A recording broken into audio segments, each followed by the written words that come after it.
महाराज जी कितना भी दूध पिला लो वो डसना नहीं छोड़ेगा। व्यक्ति वस्त्र बदल सकता है इजिली, लेकिन अपना स्वभाव नहीं बदल सकता। और दुर्भाग्य इस बात का है कि हम बांग्लादेश देखने के बाद भी हम ये आशा कर रहे हैं कि वो हमारे साथ भाईचारा निभाएंगे। इम्पॉसिबल, इम्पॉसिबल है। अगर आज जो हिंदू इस बात को समझ नहीं रहा है, वो कल बांग्लादेश को निमंत्रण दे रहा है इस देश में, जो आज नहीं समझ रहा है। और ये फैक्ट है, इसे कोई चेंज नहीं कर सकता। बांग्लादेश में जिस इस्कॉन ने उन लोगों को रोटी खिलाई थी, उन्हीं इस्कॉन मंदिरों को जलाया गया। वहीं मंदिरों में जाके मूर्तियां तोड़ी गई हैं, और वही पुजारी जी गोविंदाय नमो नमः, सियावर रामचंद्र की जय, आज नहीं है वो धरती पे। और वो जिन्होंने आवाज उठाई वो आज अंदर जेल में है, और अभी तक उनकी वकालत करने वाला कोई वकील नहीं खड़ा हो रहा।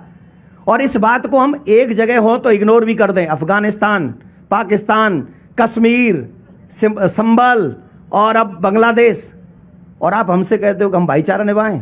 आई एम सॉरी टू से, हमारे पास सबसे बड़ी रिस्पॉन्सिबिलिटी है, पहले हम अपनी आने वाली जनरेशन को बचाएं, अपने धर्म को बचाएं, अपनी संस्कृति को बचाएं। अगर धर्म और संस्कृति नहीं बचा सके तो आने वाली पीढ़ी नहीं बचेगी।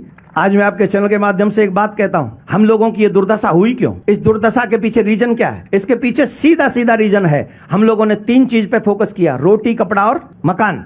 लेकिन हमने चौथी चीज को भूल गए, वो है धर्म। हमारे शास्त्र कहते हैं धर्मो रक्षति रक्षिता, if you save your religion the religion will save you, but we are not doing this. हम लोग इस पे काम ही नहीं करते। बोले no, I don't believe in God, I don't believe in religion, what is this? अगर आप धर्म को नहीं जानते, अगर आप उसको बिलीव नहीं करते, नहीं जानते, इट्स ओके। आप नहीं जानते ये गलत नहीं है, पर आप जानना नहीं चाहते ये गलत है। ओ मुसलमान भाइयों के बच्चे 95% जानते हैं कि कुरान में क्या लिखा है। क्रिश्चियनों के बच्चे 90% जानते हैं बाइबल में क्या लिखा है। लेकिन हमारे हिंदुओं के बच्चे 99% नहीं जानते कि गीता में क्या है, रामायण में क्या है, भागवत में क्या है। और उसके पीछे रीजन है, आजादी के बाद में जो एजुकेशन सिस्टम लागू किया गया वो इसका जिम्मेदार है। तो अगर जय श्री राम। योगेश अनंत काले सभी सुनने वालों को प्यार भरा नमस्कार। ये अब हमने बार बार देखा है कि दक्षिण भारत पे नाना ने अर्थ कारण मामले में विशेष ध्यान दिया है। उत्तर में रोहिला नजीब और वो षड्यंत्रकारी सूफी मुल्ला वलीउल्ला, उनके कारनामे को दुर्लक्षित कर दिया गया। ये बिल्कुल सही है, लेकिन नाना ने उत्तर का सारा कारोबार, जैसे मैंने पिछले एपिसोड भी में कहा था कि रघुनाथ राव पे छोड़ दिया था।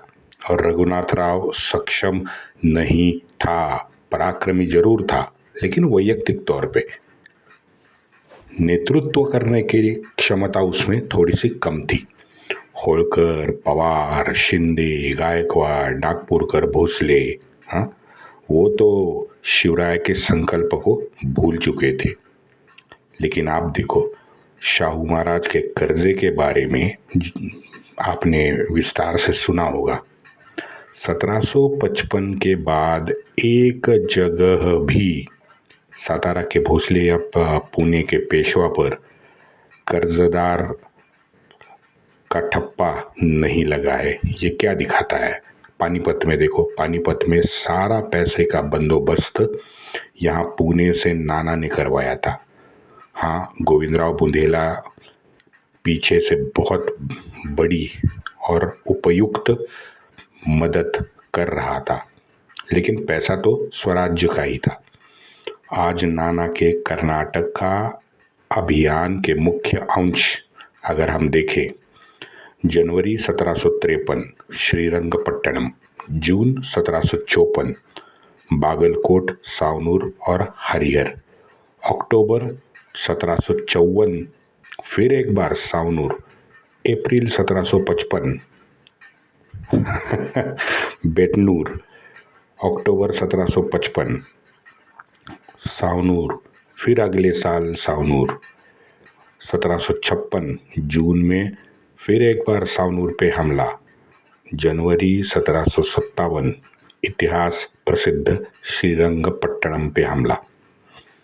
और विशेष बात यह है कि इन सब अभियानों को स्वयं नाना संचालित कर रहे थे। 1747 में अपने जीवन के प्रथम मुहिम में सदाशिवराव भाऊ ने सावनूर के नवाब को घुटने पे लाया था। उसका आधा मुल्क स्वराज्य में शामिल किया था 10 साल पहले 1747 में। 1753 में अंग्रेज और फ्रेंच का युद्ध हुआ। उसमें मैसूर के राजा ने फ्रेंचों की मदद के लिए अपना सैन्य भेजा था। नाना को ये मौका बढ़िया लगा, जिसका पूर्ण उपयोग मराठाओं ने किया। मैसूर के राज्य के हर कस्बे से मराठाओं ने पैसा वसूला है। राजा ने उम्मीद से ज्यादा दंड सहित जीएसटी का भुगतान किया। उसका एक प्रधान था नंदराज। नंदराज ने 32 लाख रुपए की नगदी मराठाओं को दे दी थी। 1753 के दिसंबर में मार्गशीर्ष शुद्ध 14 यानी 5 दिसंबर 1753 को नाना पुत्र माधवराव का विवाह सोलापुर के एक सामान्य कारकुन शिवाजी बल्लाळ जोशी की पुत्री रमाबाई से हुआ। रमाबाई आज भी मित्रों सारे महाराष्ट्र में लोगों के दिल के बड़े करीब है।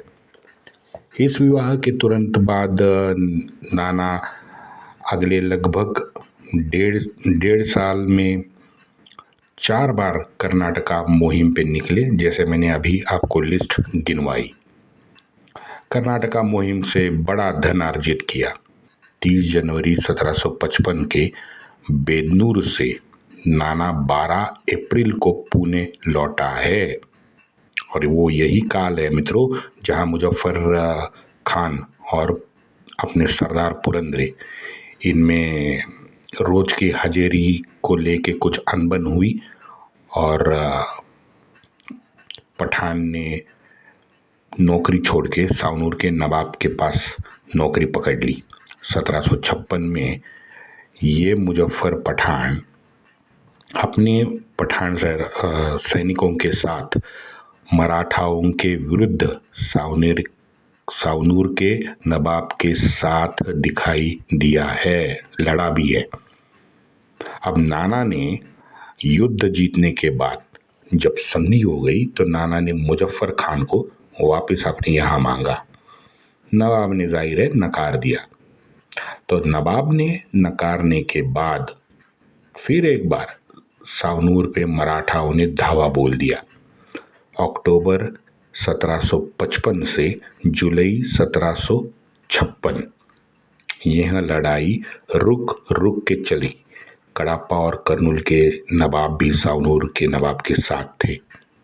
ये मित्रों यही कड़ाप्पा का नवाब है जिसने नासिर जंग यानी निजाम का पहला लड़ाकू बेटा नासिर जंग को नजदीक से गोली मारकर मार डाला था। ये वही कड़ाप्पा का नवाब है। मुरार राव घोरपड़े को साथ लेने का प्रयत्न फिर एक बार मराठाओं का असफल रहा।